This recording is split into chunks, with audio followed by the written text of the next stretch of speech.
अपरारंभ होते हैं, सुनो वीर हनुमान, ओ रामा सुनो वीर हनुमान। आसन आन विराजियो, पवन पुत्र बलवान। आसन आन विराजियो, तेज पुंज भगवान।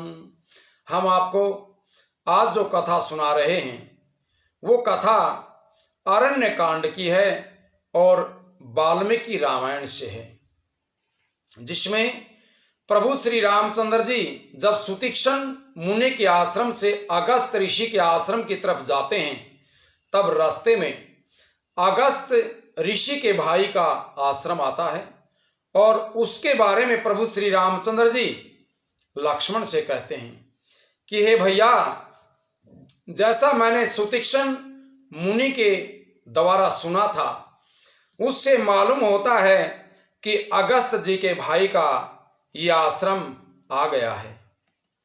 इन्हीं के भाई पुण्यक्रमा अगस्त जी ने समस्त लोगों के भलाई की कामना से मृत्यु स्वरूप वातापी और इलवल का वेग पूर्वक दमन करके इस दक्षिण दिशा को रहने के योग्य बनाया है। वातापी और इलवल नाम के दो भाई राक्षस थे। एक समय की बात है, यहां क्रूर स्वभाव वाला वातापी और इलवल ये दोनों भाई एक साथ रहते थे। ये दोनों महान असुर ब्राह्मणों की हत्या किया करते थे, ऋषि मुनियों की हत्या किया करते, और हत्या करने का इनका तरीका अलग था। इलवल ब्राह्मण का रूप धारण करके संस्कृत भाषा को बोलता हुआ ऋषि महात्माओं के पास जाता और उन्होंने जीवने के लिए, भोजन के लिए निमंत्रण देकर के आता, और फिर वातापी का भोजन बना करके, वातापी को भोजन में मिला करके ऋषि महात्माओं को खिला दिया करता, और उसके बाद वातापी का संस्कार करके श्राद्ध कल्पोक्त विधि से ब्राह्मणों को खिला देने के बाद वे भोजन जब ब्राह्मण कर लेते, तब इलवल ऊंचे आवाज से बोलता कि हे वातापे निकलो। तभी भाई की आवाज सुनकर के वो वातापी भेड़े के समान मैं करता हुआ उन ब्राह्मणों को पेट को फाड़ करके बाहर निकल आता। इसी तरह से संत महात्माओं ब्राह्मणों की वो मृत्यु किया करते थे, मार दिया करते थे। इस प्रकार इच्छा के अनुसार रूप धारण करने वाले उन मांस भक्षी असुरों ने प्रतिदिन मिलकर के हजारों ब्राह्मणों का विनाश कर दिया, साधु संतों का विनाश कर दिया। उस समय देवताओं की प्रार्थना से महर्षि अगस्त जी ने श्राद्ध में शाक रूपधारी उस महान असुर को जानबूझ करके भक्षण कर लिया। एक दिन इलवल अगस्त जी को निमंत्रण देकर के आए और अगस्त जी जानबूझ करके उनका निमंत्रण स्वीकार कर लिया और उस भोजन में उस वातापी को निगल गए। उसके बाद श्राद्ध क्रम संपन्न हो गया। ऐसा कहकर के ब्राह्मणों के हाथ में आवने जन का जल देकर के इलवल ने भाई को पुकारा और कहा कि हे वातापी निकलो। इस प्रकार भाई को पुकारते हुए उस ब्राह्मण घाती असुर ने बुद्धिमान मुनि श्रेष्ठ अगस्त जी से हंस करके कहा, जिस जीव शाक रूपधारी तेरे भाई राक्षस को मैंने खा करके पचा लिया है, वह तो यमलोक में जा पहुंचा है। जब उस इलवल राक्षस ने अपने भाई वातापी को पुकारा, तभी अगस्त जी ने हंस करके कहा कि अरे राक्षस, मैंने तेरे भाई को हजम कर लिया है, अब वो बाहर नहीं आएगा, अब उसमें निकलने की शक्ति नहीं है। भाई की मृत्यु को देख करके मुनि के इस वचन को सुन करके उस निशाचर ने क्रोध पूर्वक उन्हें मार डालने के लिए प्रयत्न किया। उसने जो ही द्विजराज अगस्त पर धावा किया, त्यों ही उदीप्त तेज वाले उन मुनि ने अपनी अग्नि तुल्य दृष्टि से उस राक्षस को दग्ध कर दिया, जला दिया। इस प्रकार उसकी मृत्यु हो गई। ब्राह्मणों पर कृपा करके जिन्होंने ये दुष्कर कर्म किया था, उन्हीं महर्षि अगस्त जी के भाई का ये आश्रम है, जो सरोवर और वन में सुशोभित हो रहा है। श्री रामचंद्र जी लक्ष्मण के साथ इस प्रकार बातचीत कर रहे थे। इतने में ही सूर्य देव अस्त हो गए और संध्या का समय हो गया। तब भाई के साथ विधि पूर्वक साय संध्या उपासना करके श्री राम ने आश्रम में प्रवेश किया और उन महर्षि के चरणों में मस्तक झुकाया। मुनि ने उनका यथावत आदर सत्कार किया। सीता और लक्ष्मण सहित श्री राम वहां फल फूल खा करके एक रात उस आश्रम पर भी रहे। वह रात बीतने पर जब सूर्योदय हुआ, तब रामचंद्र जी ने अगस्त के भाई से विदा मांगते हुए कहा कि हे भगवान, मैं आपके चरणों में प्रणाम करता हूँ। यहाँ रात भर बड़े सुख से रहा हूँ। अब आपके बड़े भाई मुनीश्वर अगस्त जी का दर्शन करने के लिए मैं जाऊंगा, इसके लिए आपसे आज्ञा मांगता हूँ। तब महर्षि ने कहा, बहुत अच्छा, जाइए। इस प्रकार महर्षि से आज्ञा पाकर के भगवान श्री राम सुतीक्षण के बताए हुए मार्ग से उनकी शोभा देखते हुए आगे चल दिए। मुनि समूह में बैठे सन्मुख सबकी ओर, रामा सन्मुख सबकी ओर। शरद इंदु तन चितवत मानव निकर चकोर। सियापति रामचंद्र की जय, उमापति महादेव की जय, पवन सुत हनुमान की जय। बोलिए सब संतन की जय, जय सीताराम।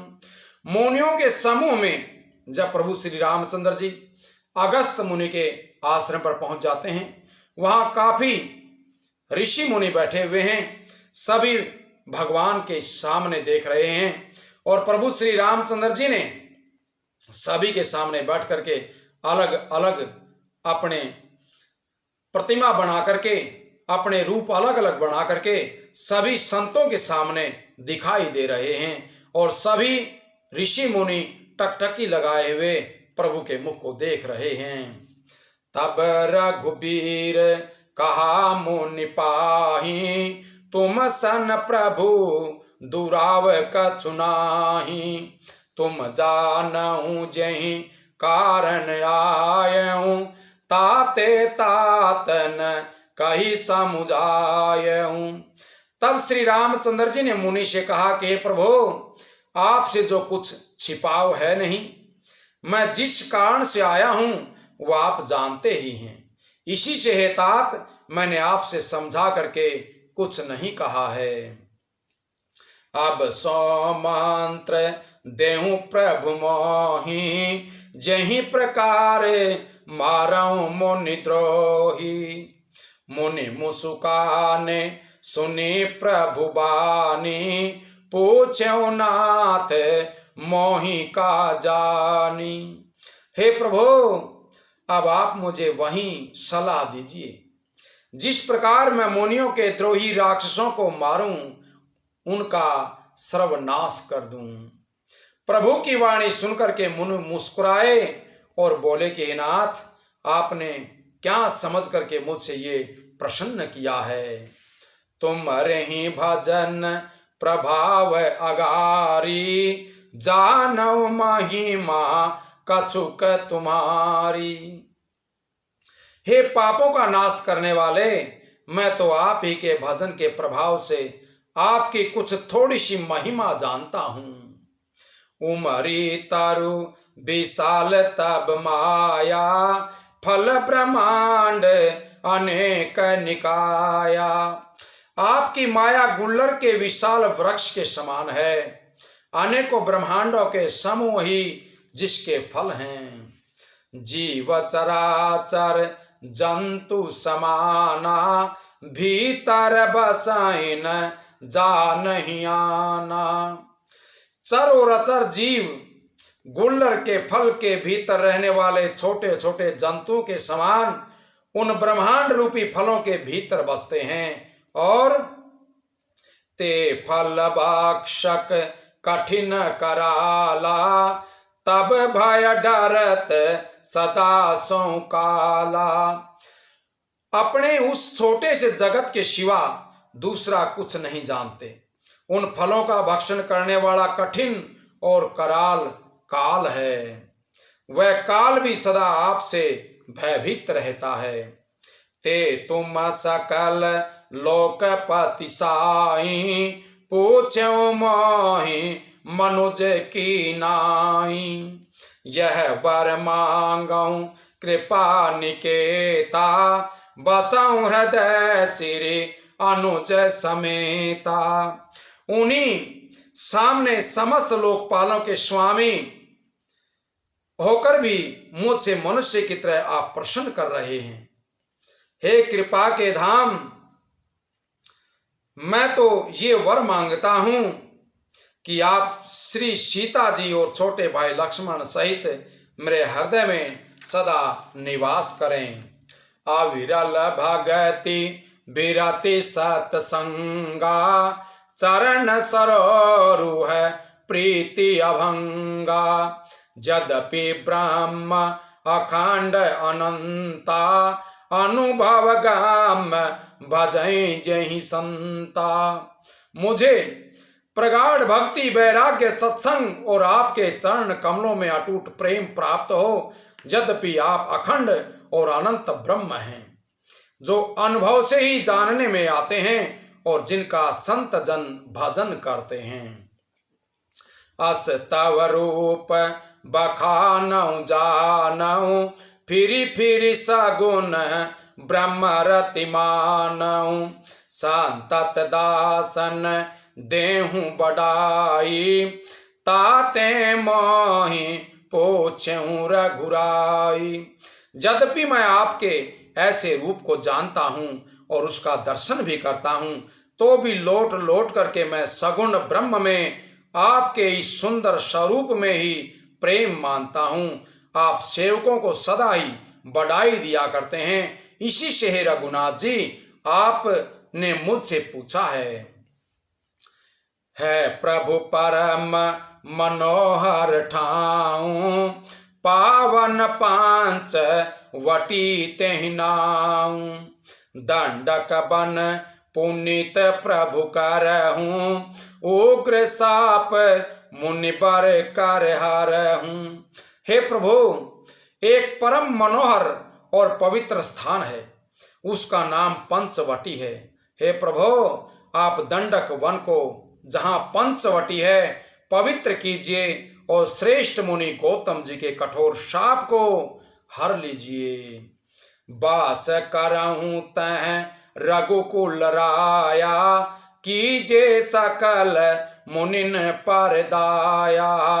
चले राम मुनि आय सुपाई, तुरत ही पांच वटी निहराई। हे रघुकुल के स्वामी, आप सब मुनियों पर दया करके वहीं निवास कीजिए। मुनि की आज्ञा पाकर के श्री रामचंद्र जी वहां से चल दिए और शीघ्र से पंचवटी के निकट पहुंच गए। बोली सियापति रामचंद्र भगवान की जय हो। आगे हम आपको बहुत ही अच्छी कथा सुनाएंगे। पंचवटी में भगवान रहना प्रारंभ कर देते हैं और वहां क्या होता है ये